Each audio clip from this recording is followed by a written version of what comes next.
Imagine yourself 90 years old, you've had a birthday party thrown for you, there's somebody giving a speech about you and how you've lived your life. What would you really like to hear people say?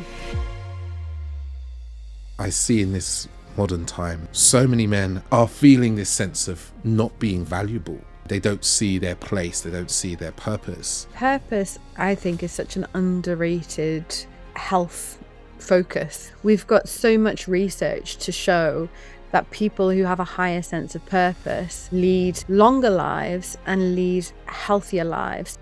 If I ask a man that's been completely tuned out of his body for the entirety of his life, how do you feel? So many men would be like, don't know what you mean. I'm just stressed. What is actually stress? I think stress gets used as an umbrella for all sorts of emotions. In my book, I break it into three things. One is... Welcome back, listeners. Welcome back to another episode of Authentic Man podcast. And today we're going to be speaking with one of the UK's leading experts, right, in this area. And I'm just incredibly impressed with this woman and her ability to learn and study and determination to understand not just herself, because from what I know of her journey was about understanding self first, but also to take that work and to bring that to the world to really help other people. Today we're talking to one of the UK's leading health psychologists, which I think we'll have to talk about what that is, because most people are thinking, like, what's a health psychologist? First of all, right? But today I'm speaking to Sula. How are you doing today? Dr. Sula, sorry. That's okay. Sula's fine. Yeah, I'm good. Thank you. Thanks for having me. And you've been on quite a journey, and I imagine you've told this story a lot, but I think what really blew me away, and I said this before we started recording, was that from what I hear of your story, you felt like doctors, people in the health services weren't taking you seriously and what was going on for you seriously. And you kind of got the determination of going, fuck you. I'm going to learn everything you know and more, and I'm going to solve this for myself. So I'm curious about what that journey was like for you. Yeah, I guess it definitely, I mean, in hindsight, determination's a good word for it. At the time, it just felt like no other choice, really, because there wasn't really any answers materializing, and my body just felt like such a puzzle. So I guess to give a bit of context, when I finished university, I was working in a sidestep job, which was in marketing, but I had done my degree in psychology, and I became ill with these unexplained...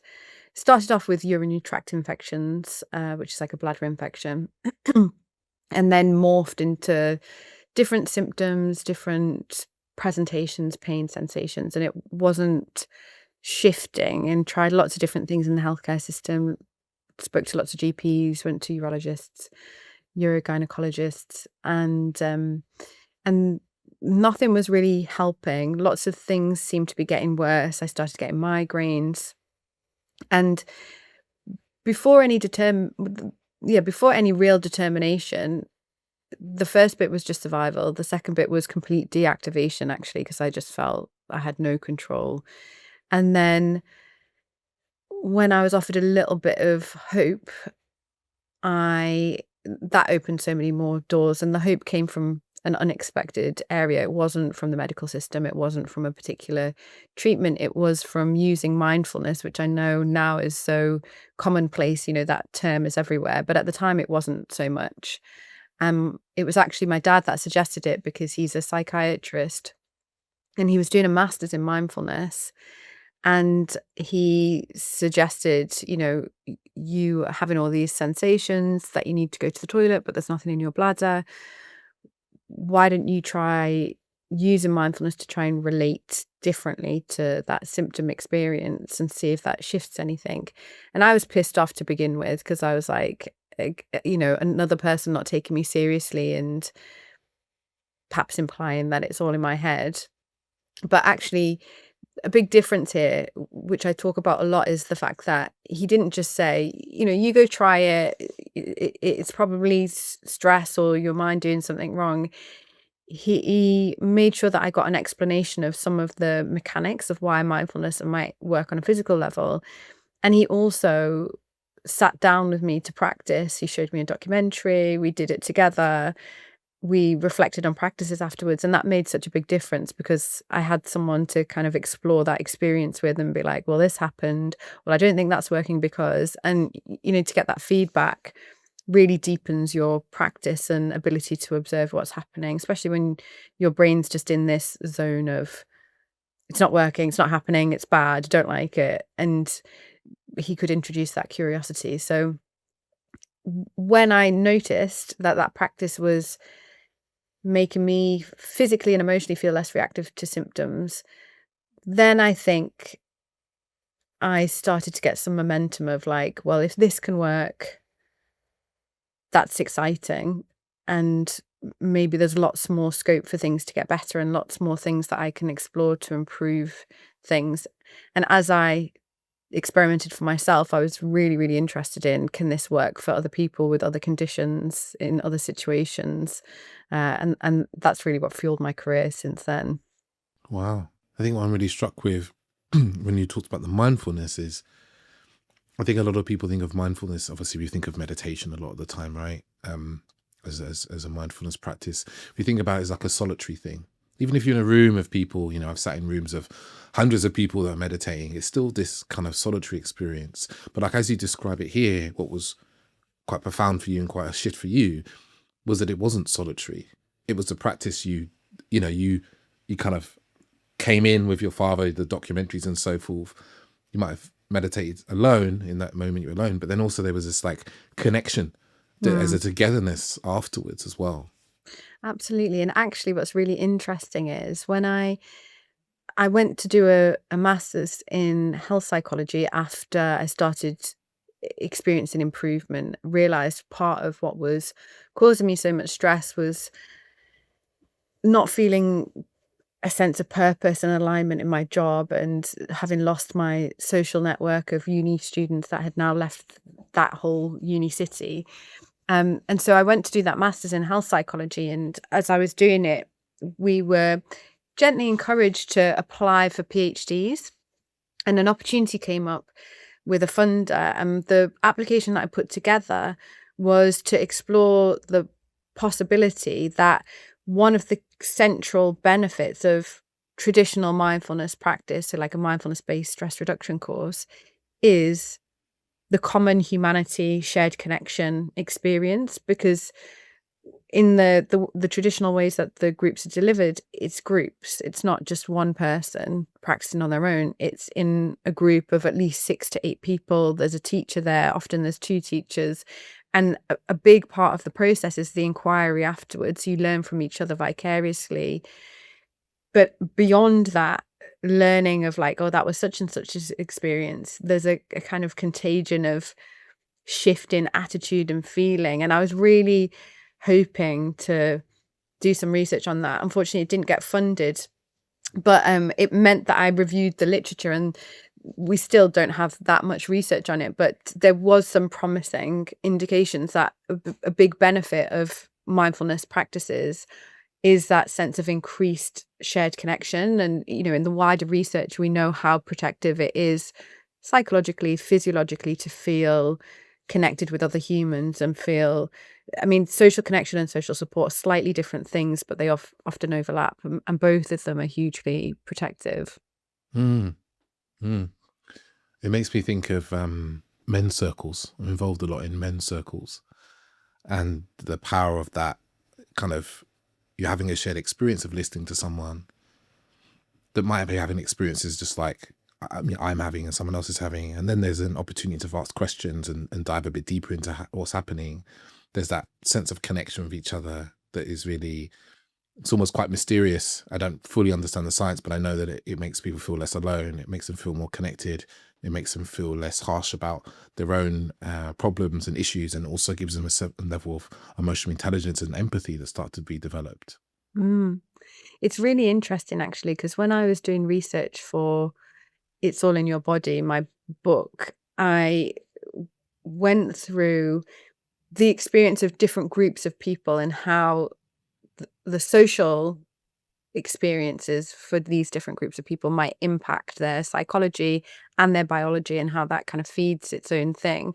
And when I was researching for men, one of the things that I was finding was men tend to be socialized to emotions differently, and they tend to be socialized to socializing differently. So whereas it's a usual thing for women to get together and have a chat, and like, it's a common stereotype of women like to gossip, but really what's happening there is there's a lot of curiosity and asking questions and going deeper. And that feels really connecting. Obviously, it kind of depends on the topic, but there is something there about the curiosity that just is connecting. Whereas the research was suggesting that, broadly speaking, for men, the socializing has to be arranged around an activity, and then conversation happens kind of secondarily, but that's not the central focus. And I wonder if that also means that, depending on particular circles and how you're socialized and what your norms are, is that opportunity for going a bit deeper with curious questions and wanting to get to know a little bit more, is that missed, and does that then reduce a sense of feeling connected or seen? Yeah, I'd say from my personal experience and of being a man and spending a lot of time in like men's groups and men's retreats and with sports teams and all sorts, I definitely think that there's like a lot of evidence to that. I see men struggle to ask each other meaningful questions. They're just not schooled in it. I think we see this in kind of dating and relationships as well, where men are going into situations and there's a level of stress, anxiety, nervousness. And then they sit there in front of someone that they may be attracted to and they're wanting to get to know them, but they don't really know how to, because they're not used to sitting across a table from somebody and actually, getting to know someone in that way. And then you've added in the stress that kind of gets in the way of us being free and open and our authentic selves.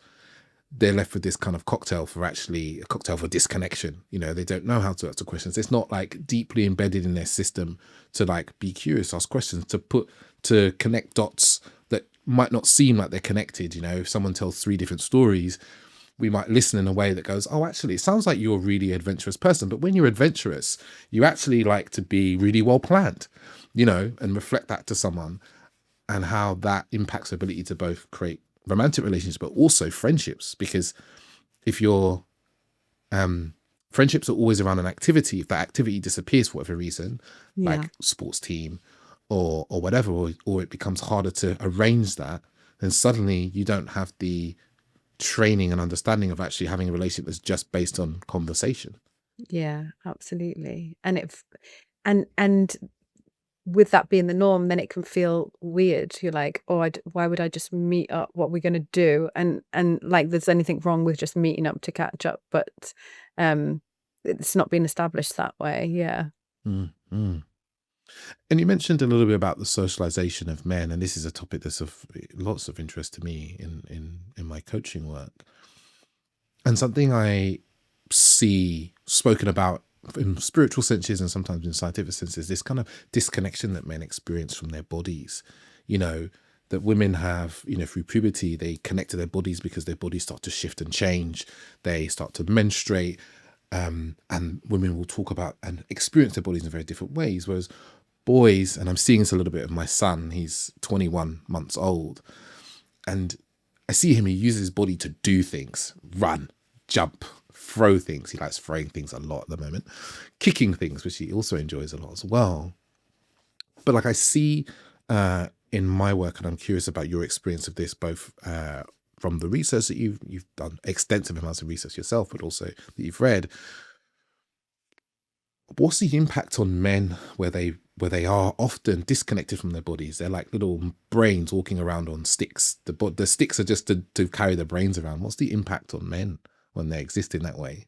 It's so interesting because I talk about this concept in the book of interoceptive awareness. And interoceptive awareness is basically your ability to recognize your bodily signals. Bodily signals might be like hunger, thirst, tiredness, but it could also be the change in your heart rate from one moment to the next. If we have accurate, sensitive, interoceptive awareness, we tend to be able to emotionally regulate better. We tend to have better self-esteem even. And we tend to be able to better regulate the stress response. So there's lots of benefits of having that body awareness. And I'll just make a distinction between that observational, regulated bodily awareness versus hypervigilant. Oh my gosh, what's that? Oh my God, I can really feel that. That's a different thing, which obviously doesn't serve regulation of emotion.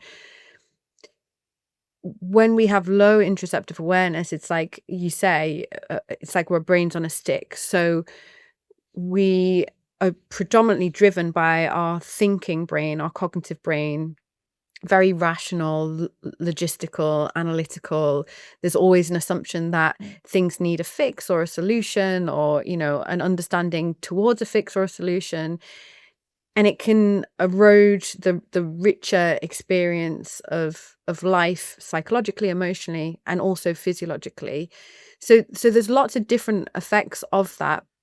And one of them, when we're so cognitively driven, we are really propelled by rules that we have internalized, for ourselves and the world, but our own behavior is what we expect we should be doing. So I should, make sure that I am generating lots of money so that I can establish security for everyone. I should make sure that I'm never stressed and emotionally reactive because, that's a weakness. I should make sure, there's all these ideas that aren't necessarily at the top of our brains that we're thinking consciously, but they're in there.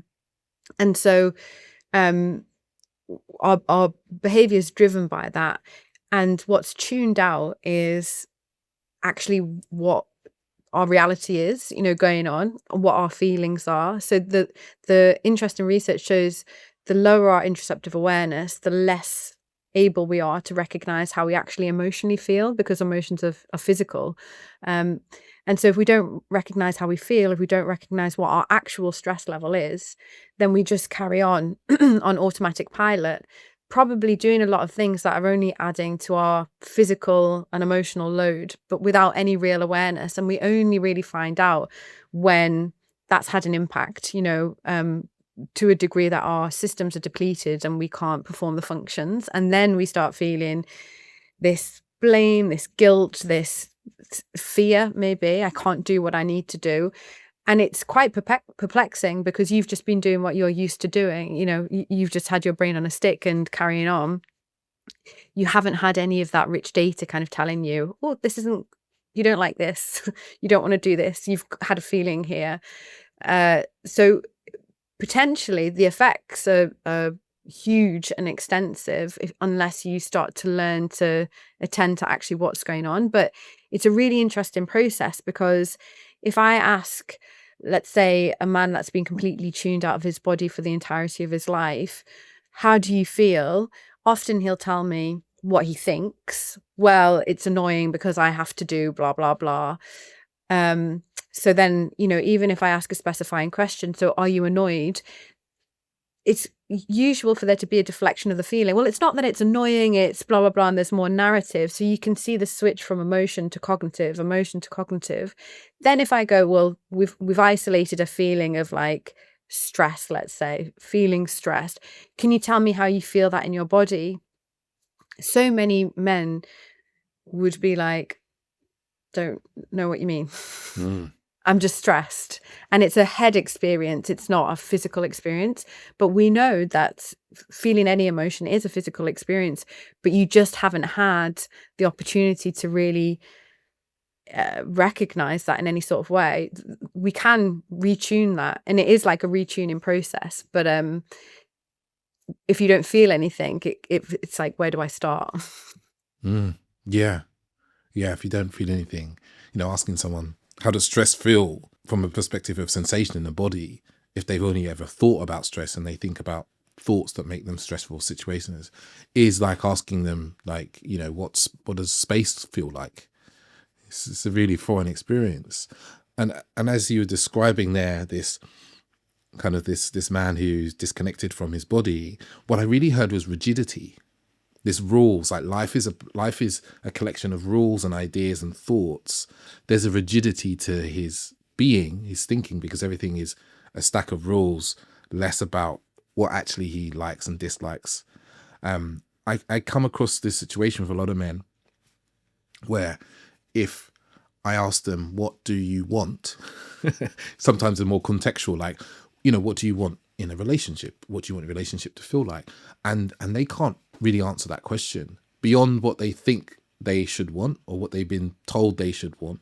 They have no access to really know whether they like something or dislike something in the moment as it's occurring. It's so interesting, isn't it? Because it's really impossible to know what you want if you're not able to really engage with how you feel in a moment. Because how do you know if you want more of that feeling or what particular feeling, if you're not really fully experiencing it? And so it gets super dichotomous, like that, don't like that, not, oh, this interested me, this inspired me, but this felt a bit iffy. That multidimensionality is really important when you're then constructing the things that you want in a relationship, in work, in, whatever it might be. Life becomes very binary, Mm. and it's like it touched on something that you mentioned before around purpose. If I don't know what I want or what I like, I don't know what's meaningful to me. I don't know what's like, what feels purposeful, what lights me up, what excites me, even what I want in my future, which often when I see this in men, that leads to a level of kind of apathy about life, or even just a deep sadness, you could argue, reaching into depression. I mean, purpose, I think, is such an underrated health focus because we've got so much research to show that people who have a higher sense of purpose lead longer lives and lead healthier lives. So their health related quality of life is better compared to people, living longer but not so well. And there's so many different reasons for this. I think purpose in itself is such a multidimensional thing, but it stimulates us cognitively. It allows our brain to like open up things, explore that curiosity, creates excitement, creates stimulation, creates pleasure, creates joy. And it also gives us a sense of value as humans, right? If I'm aligned with my purpose and I'm getting all this great stimulation, but I also feel that gives me, fundamental worth, not checkbox worth because I've got, money in the bank or, something that's really quite shallow when we look at it on the outside, but it actually like internally fills me up. Then that provides such a richness of emotion, but also like a physiological regulation as well. Fascinating. Because, I see in this modern time, this current time, I think, particularly around masculinity and men's roles in society shifted and changing. So many men I speak to, especially through Instagram, my DMs, are feeling this sense of not being valuable. They don't have a feeling of like, I'm valuable to the world in any way.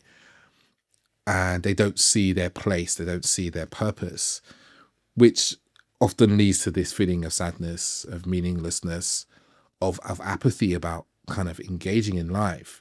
And it's kind of almost quite cyclical for like a vicious cycle, isn't it? As from what I'm getting from what you're saying. Yeah, absolutely. And there's a really lovely practice that we do in therapy, and it's in the book as well, which is a values exercise. So there's an audio version as well that I do to guide people through, which often is helpful because it uses a bit of imagery to imagine yourself, you're 90 years old, you've had a birthday party thrown for you, and there's somebody giving a speech about you and how you've lived your life.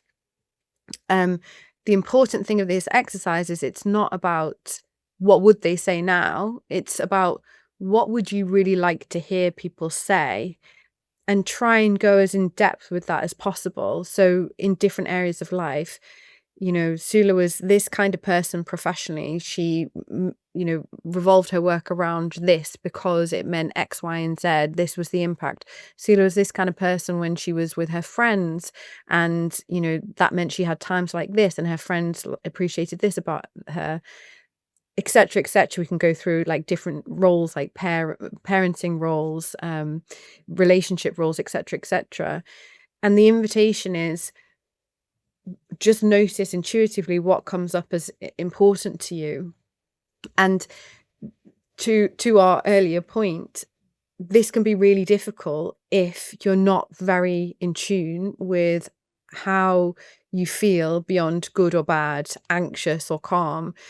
So, a precursor to that is just investigating a broader range of emotions that you feel day to day. When do you feel inspired? When do you feel interested? When do you feel curious? When do you feel a slight bit of pride, a slight bit of satisfaction?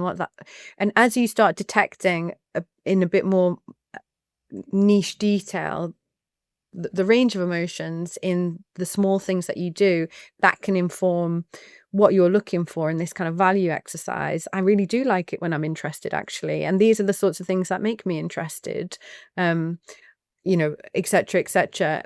The common things that come up in this exercise is either people get fixated on what people would say about them based on what's happening now versus what they would like to say. So that's always something to just remind yourself. It's not about what would be said. It's about you deciding, what is important to you. And also people can get really preoccupied about the prospect of coming to the end of their life, and that brings up emotion. And if you're not aware again of how your brain responds to emotion, what a lot of people might experience is a shut off. I can't engage with that. It's not for me. It's not that kind of practice. But often what's happening is they're starting to feel so overwhelmed. Maybe that's anxious, maybe that's sad, maybe it's a mixture of different things, that their brain's got this automatic shut off that's like can't focus. So I think it's a really good invitation to check out what's going on for you if that comes up in the exercise, and go back to it and explore the same reaction again and try and journal it out or something to recognize like what is making you uncomfortable there, even if you don't feel like you're uncomfortable because you haven't learnt to detect that emotion in that way necessarily. But theoretically, even what could be making you uncomfortable, and then repeating and going back, because your brain and your body does habituate as you put yourself back in these situations with curiosity, not forcing anything, and you learn stuff about yourself and how your brain's responding. That's really powerful practice. As you're talking about it, I started to think for myself, and it is, you start to reckon with the end of your life and like, what do I want people to say? What do I love people to say about me? And this becomes like a guide, doesn't it? Like, who do I now want to consciously create myself as to being, in my own life? Like, and you could, I imagine this is something you could do every year, because we do change and shift as human beings. But it starts to reconnect us with where we want to get to eventually, even though, the end of our life for some of us feels like a long way away. But it reconnects us to what's meaningful, what's important to us. Because most people might think in this moment, like, money is the most important thing to me. And actually, you probably don't care much if on your deathbed people are saying, or, when you die, people going, he was very wealthy. He was a very wealthy man. Yeah. It's probably not something we care about. Him, he was rich. It makes you think he's a total knob. Yeah. You might want people to say that you were generous, or you helped out people who were less fortunate than you, whatever.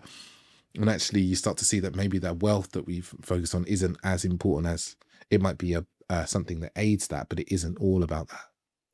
And that's the really lovely kind of depth to start exploring. What is it about wealth that is important? And there might be a first answer to that. Maybe I will feel more in control. And what is it about feeling more in control that is so important to you? And there might be lots of different answers to that. Well, it'll get rid of my anxiety. I'll feel more motivated. And if you were feeling more motivated and if you're feeling less anxiety, like, what would that enable you to do? So you kind of go through this process of what we call in therapy downward arrowing, like, and what does that reveal, and what does that mean? And it's okay not to know the answers, but that doesn't mean that there aren't answers that are worthwhile reflecting on and coming back to. And I do that values exercise once a year, and I try and check in every once a quarter, And invariably I'll see that I've drifted off in a particular area, or I've like really killed it in the professional area. But all of the other things have been vastly kind of underserved. And it's really helpful to recognize that, of like, oh, there's a whole part of me that I'm just not making space for, because, you know, it's easy for us to be socialized to just focus on one particular area that there's a lot of threat and basic survival around, which is often the career stuff. Mm, And we can be we're so heavily socialized, you know, I particularly see this in my male clients. They're so heavily socialized into the performance, you know, and one of the areas that we can get clear metrics for performance is our careers, our jobs, our businesses. Absolutely, which is reinforcing and not just reinforcing, but reassuring in some way, when you can say, okay, this is happening, but we can also do that in other areas of our life, but just the metrics are slightly different. Like, how many weekends did I actually enjoy, you know, out of this month? Actually, none. So that's a bad metric, you know, because life is about enjoying them. So I think we can utilize some of the things that we're unconsciously kind of pulled towards to generate some balance as well in other areas. Mm, mm. I want to change direction a little bit, not that disconnected. Talk about stress. It's something that I'm seeing more and more people really struggling with this, you know, whether the stress that people usually come to me is like dating stress, dating burnout, fatigue, stress around their relationships, sometimes stress around their careers, stress around life not feeling meaningful. And I guess I want to start with the kind of top level is actually, we use this word stress a lot. So I guess the first question is like, what actually is stress? Yeah. I think stress gets used as an umbrella for like all sorts of emotions. And um that can do us a disservice, because again, it just means we're less able to really inquire into how we're feeling. And when we lack that emotional clarity, then it's harder for us to do anything with it. So stress is often used as an umbrella term for emotionally unsatisfied in some way, shape, or form. But if we were to be very precise around stress, in my book I break it into three things. Stress can be the stressors that we're experiencing, so deadlines, awareness or lack, or of work opportunities or lack of work opportunities, the things that are going on externally. They can be, you know, noisy neighbors to like ongoing demands that we've got. So stressors are external stressors to us, and that's a form of stress. Then there's our stress response, which is how we then receive the stress from those stressors. So that can be physiological. So our body responds automatically to stress. We're often not aware of our body responding to stress. We often only become aware when it's been going on for a long time, or when it hits a particular threshold. Like if you see your toddler run out into the road, you'll notice obviously this big injection of adrenaline and your heart racing, and you'll have a quick snap reaction. But failing those big stressors, often we just don't notice that we're kind of running on adrenaline a lot of the time. So we can have that physiological stress arousal without the psychological experience of stress. But when we have the psychological experience of stress, which is, you know, feeling often anxious, overwhelmed, and cognitively heavy, you know, there's a lot in the head, there will also be a physiological underpinning of that in some way, shape, or form.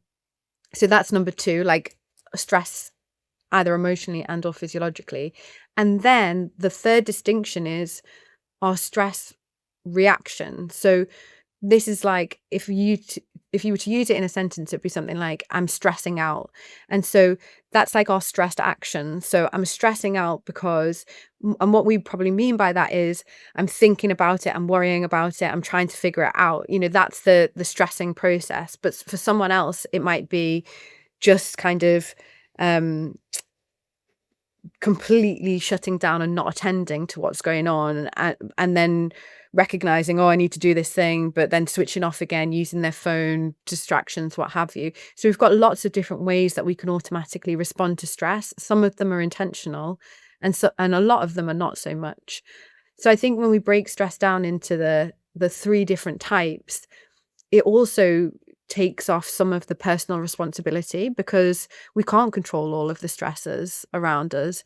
We certainly can't control our automatic physiological and even emotional reaction to it. The bit we can intervene on to some degree is the stress reactions or behaviors, but that takes building awareness of the first two. Got it.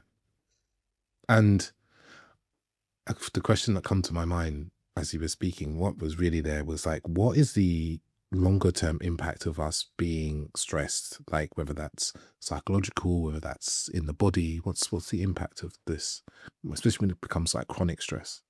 There's this term which is allostatic load, which is the buildup of this cumulative stress in our body.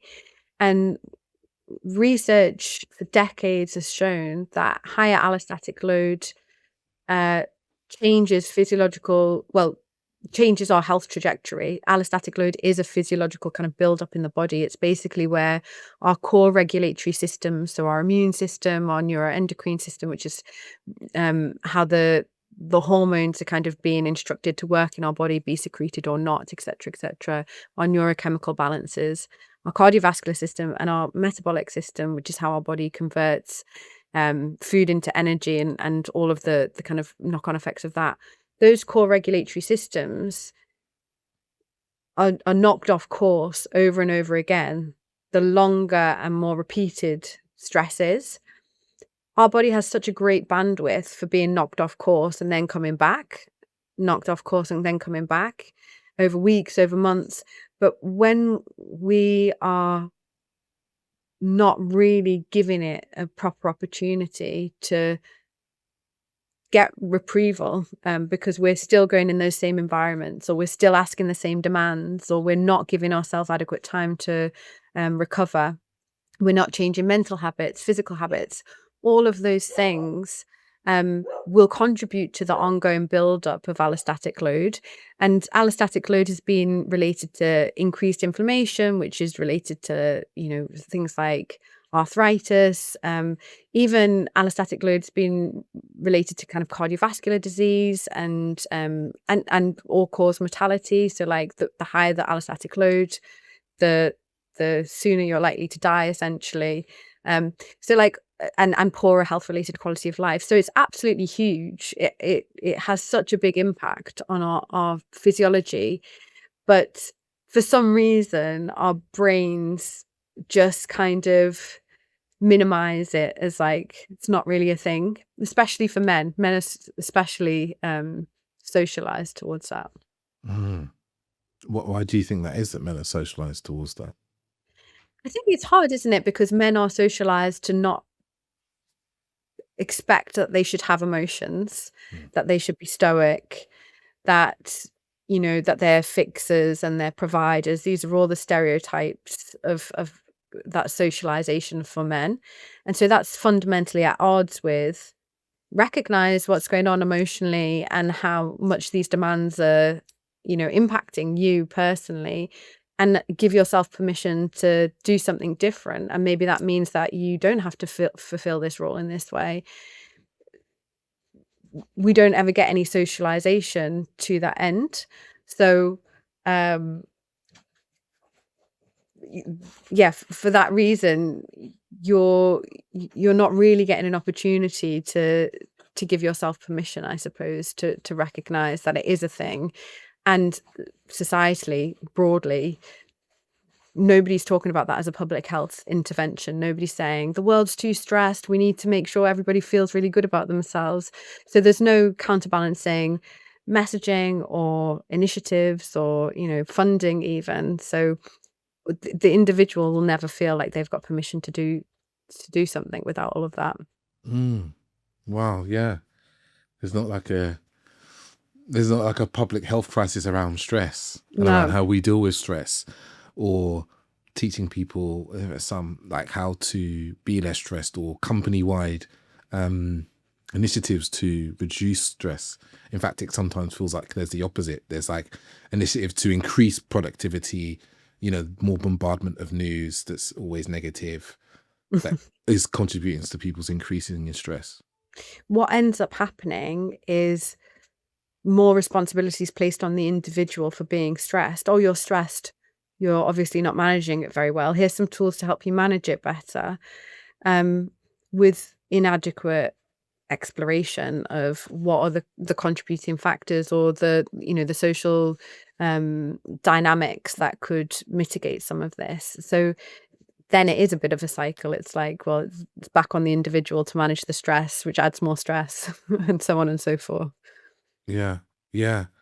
And I guess what I'm thinking in this way is, particularly with men, around obviously statistics around suicide and depression, anxiety, is sometimes the narrative actually around men, even when we bring in loneliness as well, is a little bit like, oh, well, there's something wrong with that man. He should Yeah. be able to he should be able to create connections better so he's not feeling lonely. He should be able to manage his stress better. He shouldn't be getting depressed. There's some deficiency in him, instead of we looking at as a systemic issue Yeah. of our society.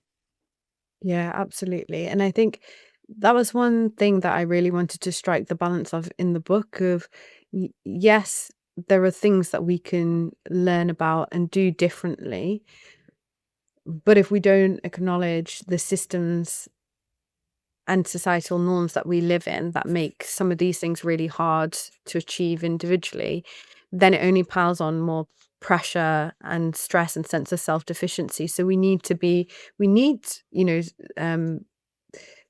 a cohesive approach of like, we can take what action we can take, but we also are reliant on other people and systems and structures, and they also need to improve ultimately because they have such a big impact. And then I'm also thinking like, with men, there's this habit of avoidance. I see a lot, not just from an attachment point of view, but like from problems, as you kind of describing it, like, oh, there's a problem, let me just avoid it. There's a bill I need to pay, I'm just going to put that at the bottom of the drawer and I don't have to think about it. And sometimes it can look like, again, a deficiency in the individual man, like what's wrong with him, why doesn't he tackle his problems, and so. But I'm getting the sense, and I guess it's a question for you, is like, it's not an individual deficiency, it's a system that has tuned him to be that way about problems, about his own feelings. But also there's a nervous system aspect of like, is it fear, is it threat from, say, that bill? Absolutely. I mean, avoidance is one of these, I talk about them as brain shortcuts, to threat. So that threat can be a particular emotion, it can be feeling overwhelmed by stress. Our brain can handle those threats based on what it's been taught and shown and had experience with that being effective for. And if you're socialized to not really engage with feelings, to just, do and fix, those are really your options. Ignore the feeling and do and fix. But if the problem feels insurmountable or difficult or anxiety provoking to fix, then what is your brain's option? It's to try and create some separation from the overwhelm, and that is avoidance. And it is a frustrating thing to witness, and it's a frustrating thing to experience, but the more frustration rather than compassion that you have around it, the more it beds in, because it only creates more threat and stress. So coming at it from that compassionate angle of, this is really just your brain defaulting because it's so threatened. How can we make it feel safer to work with this? And maybe that doesn't mean that it's you doing it on your own. Maybe that is, you having the opportunity to express what's worrying you about it as you do it, after you've done it, whatever it might be, rather than just feeling this sentiment of, I just need to push through and get on with it, which our brains won't let us do that as an ongoing strategy, because we've only got so much capacity. Mm. And then there's also that sense of that doesn't allow the compassion in, especially from other people's, which is like, oh, I'm on my own with my problems. I have to deal Yeah. with this myself. Like, I can only rely on myself. Like all this kind of messaging that often men come up with, are socialized into. Do you know what's really interesting as well in that research around compassion? And I think I can't remember if this is in the book in the section relating specifically to men or not, but this was the research that came up was for for some people, the experience of compassion, not just it's the attempt at self-directed compassion, but other people giving them compassion, can feel aversive and uncomfortable. So like if someone's like, "Oh, what's going on?" You're like, "Oh," like you can feel pissed off with them, you can feel disgusted, you can feel all kinds of like horrible emotions rather than feeling reassured. And when I was looking at the research, again, it's to do with socialization. If you haven't had positive, early, repeated experiences of compassion being safe and helpful, then your brain's learned to experience it as a bad thing. Mm. And so that's really hard because then when you're offered it later on and your brain's like, this is a bad thing, don't like it, don't like it, don't want it, don't crave it, it reinforces the default of, well, let me just shut this down or avoid or, whatever the existing strategies are. But the exciting thing is that, our brains are trainable, so we can start to get more comfortable with it, but that's going to be an uncomfortable process to begin with. But it opens up so much more potential for you in lots of different ways, in how you can cope with stresses and how you can investigate your own feelings and how you can actually get to know yourself and what you really want. Outside of these, prescriptive norms that you've just essentially absorbed and then been hit over the head with, metaphorically. Yeah. and I'm going to come back to what you said about compassion feeling. I just thought the word was like icky, we receive compassion as like sympathy, belittlement, like being looked down on. And this is like, as you were saying it, I was like, wow, I can really resonate with that myself, especially being in relationships where my partner might be like, years ago, especially my partner would be like, oh, this thing happened to you. Like, oh my God, that's really terrible. And I'd be like, it's fine. Yeah. It's fine. Stuff Like, happens. Shit yeah. happens. Like, it's cool. Like, I'll get on with it. And they would almost be, then that could create an argument. They'd be like, why do you say that to me? Why are you being so harsh about it? And I'd be like, well, why are you getting on my back about this? And suddenly we're in this escalating situation where they were trying to be compassionate to me. I didn't really receive it as that. They can't understand why I can't receive it as that. Yeah. They get annoyed with me. I get annoyed with them, and we're in an argument. And how that's just one instance, but like this lack of ability to receive compassion or a lack of training in receiving compassion can really land as like a feeling negative. And it's fascinating that, really, isn't it? Because from a relational point of view of how we relate as human being, compassion is such a vital way in which we connect with one another. It's so interesting. It's such a good example because if you break down that experience, there's a part of you that feels threatened by the acknowledgement, and that might be because it feels compassionate and that feels threatening, or it might be it feels threatening to acknowledge that that had an impact. It might be both. But when that irritation is always such a telltale sign of something needs exploring here. It doesn't have to be in the moment, but like, why do I feel so frustrated about that? And often it comes back to some kind of fear, and understanding what that fear is. It's not all of you that feels the fear, but there's a specific part of you that feels the fear, and trying to understand that better really really is helpful, because then you can make it feel safer, and you can, if, for example, that situation arises again, it doesn't mean you have to be like, oh yeah, stroke my hair and tell me it's all going to be okay. It doesn't have to be the opposite direction at all, but there could be like a curious conversation. It could be, it doesn't have to go into depth. There's all sorts of things, but it's really interesting to have that specific example because it's so common. And even I was exploring this with a friend of mine where I was saying, I get pissed off sometimes when people are very kind to me, where they're like, "Oh, that's a lot. Like, how are you doing?" And I'm like, stop. Like, why? Um, but over time, my brain has changed how it receives that, and part of it is just learning about this automatic process of like, you can't, that's not safe to experience, and being curious about it. And what's really interesting is different instances of me feeling rejecting of that. It's not always the same thing. Sometimes it's like, because I don't want to admit that it's a lot, and I'm like, Mm, I just want to keep going, so don't make me confront it. And other times it's like, um yes, because it feels like I'm being pitied, but it's not. It's just, warmth.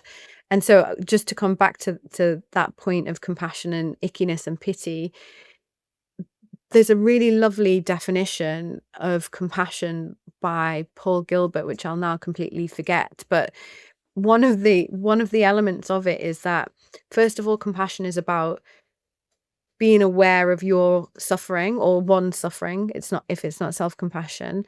So just that awareness and acknowledgement of like, that was hard or that was difficult. And the second element is treating it with kindness and warmth. That doesn't have to be indulgent. It's just, oh, that was tough. That tone in itself is enough.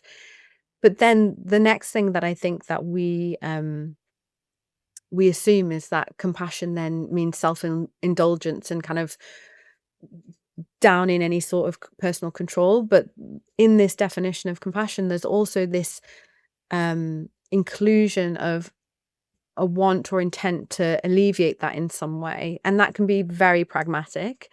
So can't change what's happened necessarily. But, going forwards, I'm gonna, make sure I'm in a situation that does, that's safer, or I'm going to, stand up for myself, or whatever it might be. And I think when I explore that with people, the fact that compassion is often, a researcher in this area, Kirsten Neff, she calls it fierce. It's often quite fierce. It's not always lovey-dovey. It's not like, oh, poor you, have another cookie. It might be, don't have that cookie because you're not going to feel better for it, and actually go and pay the bill instead. It can be very activating, but it's with that warmth. And I think just that subtle differentiation, it's not self-indulgent, it's not pity, it is quite pragmatic, but the tonal change from harsh to warm, that's the key element. mm. And I hear in that definition there where there's you mentioned the cookie, you don't have the cookie. There's also an element of like responsibility and accountability that's in there. And I noticed that we often, I think I see this a lot when I talk to people in their relationships, especially, or towards a group of people that we've struggled to have compassion for, is that we think that compassion also includes like kind of forgiving them, or like removing that there's any sort of responsibility on somebody. Like if someone does harm, we can have compassion for the fact that they had a tough upbringing. That means their life has been in disarray, that's led to them to some degree to causing that harm. But we almost refuse to have compassion for that person, because in having compassion, it's like we're forgiving them and what they've done doesn't mean anything. And then it leaves, I often see people, and if I'm honest, I see this towards men a lot of the time, it's like people refusing to have compassion for them because that in some way justifies their behavior. We do have a hard time, I think, as humans, of holding paradoxical things at the same time, Mm, and multiple things being possible at the same time. It's not always opposites and dualism. So you can have compassion and acknowledge the hardships that have influenced someone to be a certain way or do a certain thing, and still condemn what they've done. mm, Doesn't mean you're excusing it. It's just kind of an explanation and an awareness of that person's, lived a life that's very different, and that's ended up hurting you or whoever. Um, People might mistake this idea of compassion meaning that you're letting someone off, but actually the more accurate way of thinking about it is you're kind of letting yourself off from holding on to the difficult feelings, the resentment, the resistance, the fight. Again, it doesn't mean that you then have to become best friends or completely forgive them, but if you're constantly holding on to that, whatever it might be, whatever the feeling might be, it might be grief, it might be confusion, it might be anger, that's only dwelling like in your body and in your experience. And so it's an act of compassion for yourself often to have compassion for someone else. And that, often I explore this with people with difficult relationships with their parents, and their parents might have really done some really unhelpful things that have really impacted them in these ways. And for some people, the most sensible option for them is, I'm not really going to maintain much contact. I'm going to see you like once, whenever. But for other people, they'll maintain contact a little bit more frequently. And then it's really hard nuance to be like, how are you going to engage when you see them? How are you going to relate to them with compassion that serves you and them, while still kind of being able to acknowledge that they do things in a way that's really unhelpful. Like, there's a negotiation to be had there of like, where's the boundaries that you have to have, and where's the bit that you can be open, and that actually takes some thinking about. That is difficult, isn't it? There's these relationships that have like a really mixture of emotions and feelings. Like, maybe you want to keep the relationship, particularly parents, siblings, and family, isn't it? While also being frustrated and annoyed with how someone's treated, as I guess this happens in romantic relationships as well, where there's resentment there, but also there's also love, and it's like holding those two things simultaneously feels complex. It is, yeah, it's hard. And that question of like, who and how does holding on to this serve? And what's the alternative, and how does that serve you better? And that's not always an easy question to answer, but it's a worthwhile one because it can really guide you and how you navigate things. Fantastic. And the question I had about stress, actually, to just hop back, is when we are feeling stressed, experiencing stress, and maybe in chronic stress, what are some of the tools? We can't change society or the systems are in too quickly. What can we do individually or even in small groups to start to shift some of that stress that we're experiencing? I think about this as a number of different components. One is increasing your awareness of actually being affected by stress, which means paying attention to how you feel, paying attention to your automatic defaults, like your automatic habits. Are you like pushing through the day to get through everything that you have to do, and then in the end just constantly scrolling your phone, watching TV, and not really engaging in this disassociated way? Like, what does that tell you? So paying attention to what actually your experience is day to day, physiologically, behaviorally, emotionally, and starting to then respond. If you're noticing my evenings a complete deactivation, is there some way that you can inject something that will be a good counterbalancer rather than a disassociator, for example? So is there going to be, and it might not be a big switch, it might just be, rather than scrolling whilst you're watching something that you don't really care about, maybe it's finding like a film that will really engage you, maybe it's about reading a book instead, whatever. So that's one element. Another element is about trying to build up your ability to shed some responsibility for your stress through collectivizing, and that might just be socializing, but that might be through experimenting with safe emotional expression. That might be with a partner first, it might be with a family member, it might just be with a really good friend, it might be with strangers on the internet, in a safe way, not just on a Facebook status. That's never a good idea. But really intentionally having some kind of social connection buffer, because we know that's the biggest That's the biggest thing that guards against the physiological and psychological effects of stress. What I do hear is the isolation problem and people feeling disinclined, like I don't feel good around the people that I know or whatever. And that's something to really be intentional about then. Okay, so maybe you don't have at the moment social safety. Maybe the people that you know aren't your people to make you tick, to make you feel safe. Just treat it as a task to where could I find people that I feel safe with, that I feel aligned with. And you don't have to like convert those into the best friendships ever within a month, just cultivate it, because those little interactions count as well. And then the last thing I think would be around the values stuff, like really taking stock on a broader level across your life. What are the things that are important to you? Do you know what they are? Can you give yourself space to explore it a little bit more?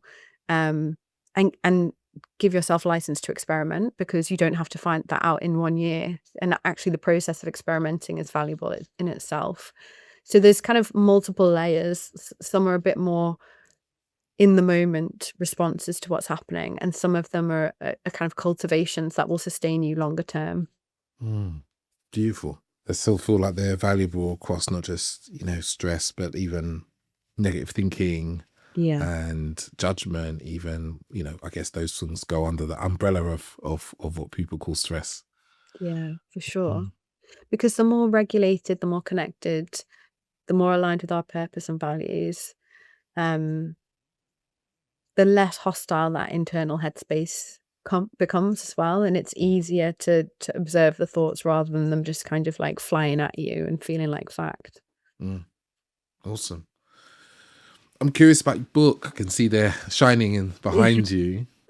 How did it feel to write a book, actually? That's my first question for people that write books. I'm always so interested. I really enjoyed the whole process, actually, of writing the book. It felt like it had been in my brain for the longest time. So it didn't feel like the challenge was kind of writing less, not more, and trying to condense it down.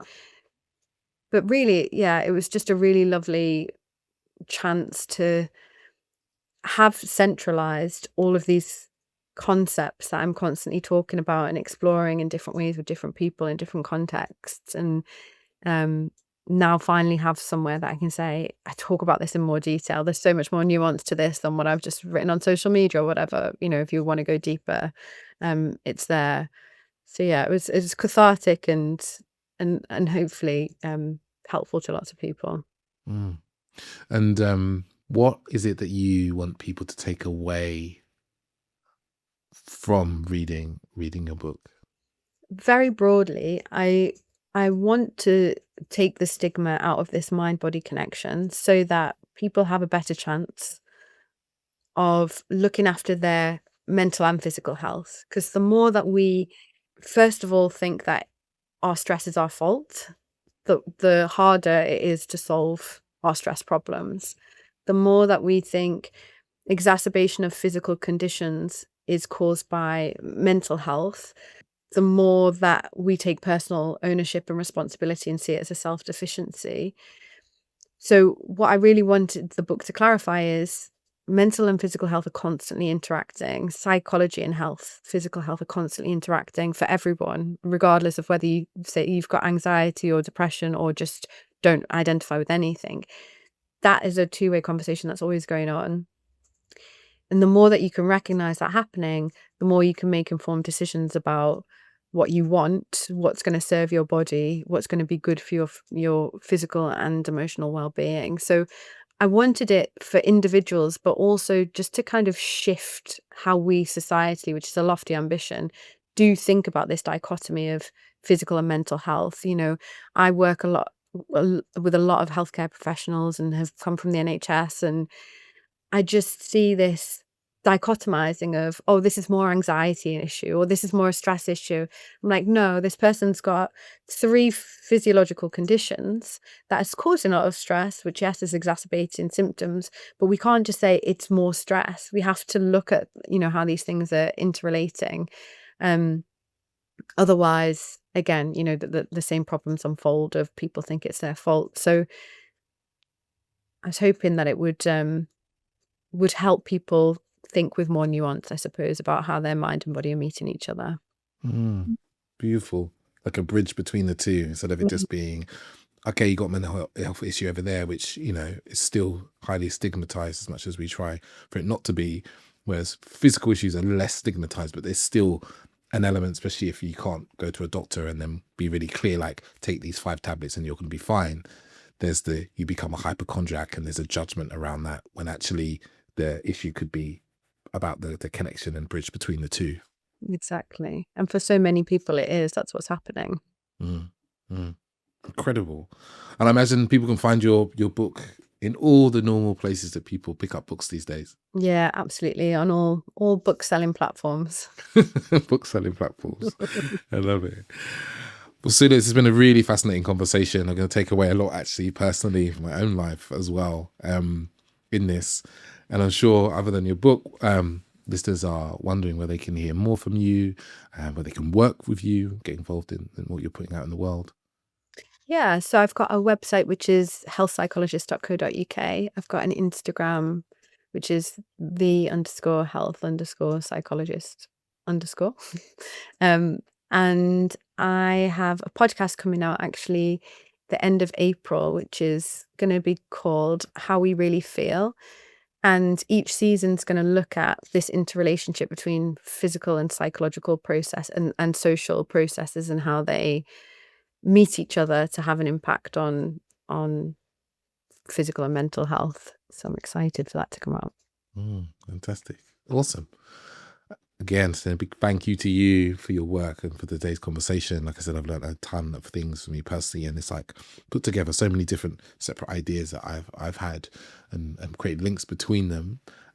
Listeners, big thank you for you for being here as well. If this episode really connected with you, feel free to share this with someone in your life. There's probably a man in your life that could really do with this information, particularly around stress, I imagine, as well, and the impacts of disconnection from the body. And I'll finish up again saying thank you to Sula, thank you to you, and saying ciao, ciao.